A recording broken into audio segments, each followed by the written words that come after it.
Hello and welcome to Watch Me, where you'll find reviews, comparisons, tips and tricks on watches. If you like my content, please remember to like and subscribe. There's a lot of interesting stuff coming.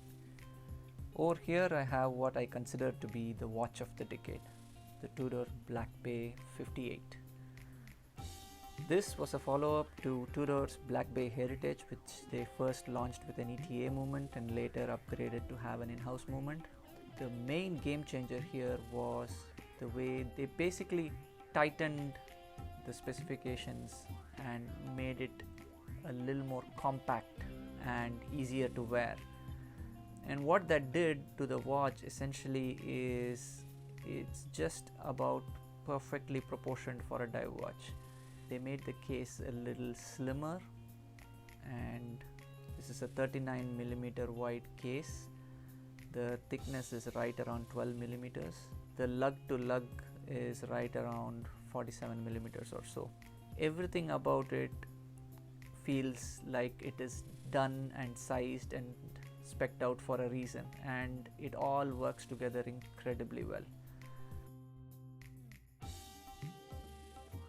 What Tudor excels at more than a lot of the other brands is the sheer attention to detail. Things like this thin edging on the case, the way the lugs are shaped, the bezel, the dial work, all of it is top notch. Even with something like the bezel, you can see the level of detail that has gone into the pattern on the edge of the bezel, and it is an incredible feeling bezel. This is the type of sound you want to hear when you rotate a bezel. It is really impressive.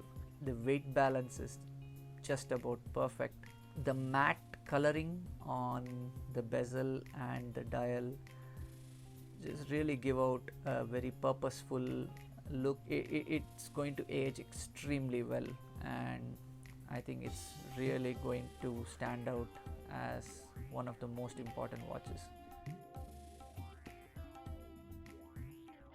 The bracelet, weighted down to make it wear a little more like a vintage watch, and definitely they have succeeded in that feel. The clasp is absolutely incredibly well made.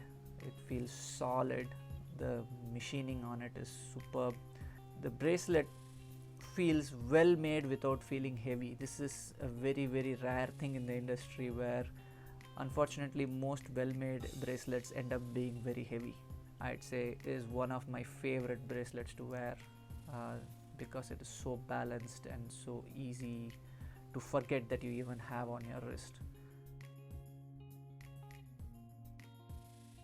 If I have to list out some cons, I'm not a big fan of polished sides on sports watches. I would rather see a brushed finish on the side. It's just a preference of mine, not necessarily a con as such. No crown guard. I'm not entirely sure this was the best they could have done in terms of the crown integration and the way it is set up. You would have heard of this before, the riveted look on the bracelet. This to me doesn't bother me as much. It does give off a unique vibe and unique aesthetic, so I guess it works in that regard, but this is one of those areas where folks have said that they are not too pleased with their decision.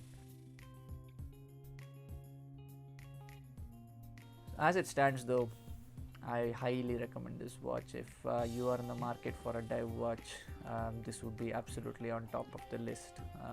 They did launch a blue variant of it this year. It does provide a different take on the watch and a different color scheme for those who don't like the gilt dial, but to me, I would say this color variant of this particular watch is the one to get.